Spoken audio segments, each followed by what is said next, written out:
Na, na, na, na, na, na, na, na, na. Il y a eu des choses en centre-ville, mais c'est surtout sur le campus que se passaient les assemblées générales, les grandes discussions nocturnes.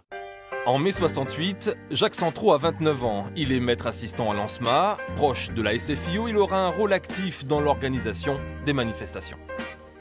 Et puis après, c'est là que se décidaient les manifestations en relation avec les syndicats qui faisaient le relais avec les entreprises en grève.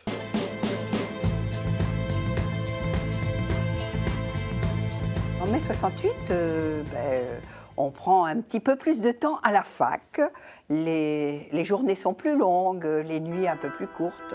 En mai 68, Elisabeth Boutin ne s'appelle pas encore Morin-Chartier. Elle a 18 ans, elle vient de troquer son Solex pour une 2 chevaux et elle poursuit ses études à la fac d'histoire de Poitiers. Les enseignants avaient compris qu'ils n'étaient plus sur leur piédestal. Je me souviens, en histoire, on avait le professeur Aigret. Quand le professeur Aigret descendait dans l'amphi, jusqu'en mai 68, il fallait se lever.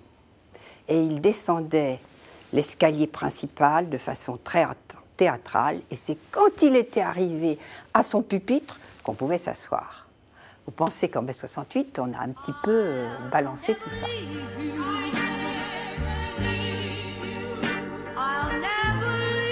Pendant les manifs, il y avait des travaux, ils étaient en train de refaire la place de la préfecture quand tout a éclaté.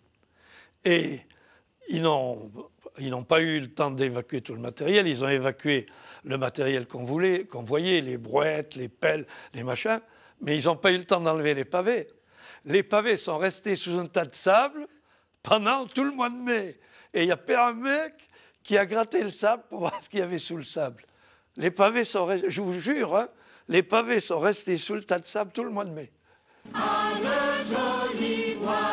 Personne ne pouvait échapper à ce mois de mai 68. Mon frère à Normal Sup, je peux vous dire qu'il était au cœur des événements aussi. Donc, on avait 2 ans d'écart, on a toujours 2 ans d'écart d'ailleurs, et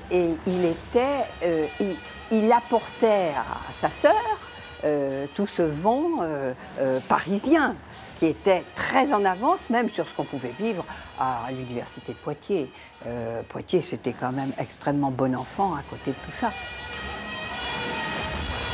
Ça a fait bouger les choses à l'université, où effectivement les étudiants ont trouvé un certain droit à la parole, une certaine représentativité qu'ils n'avaient pas auparavant. Ça, je crois que c'est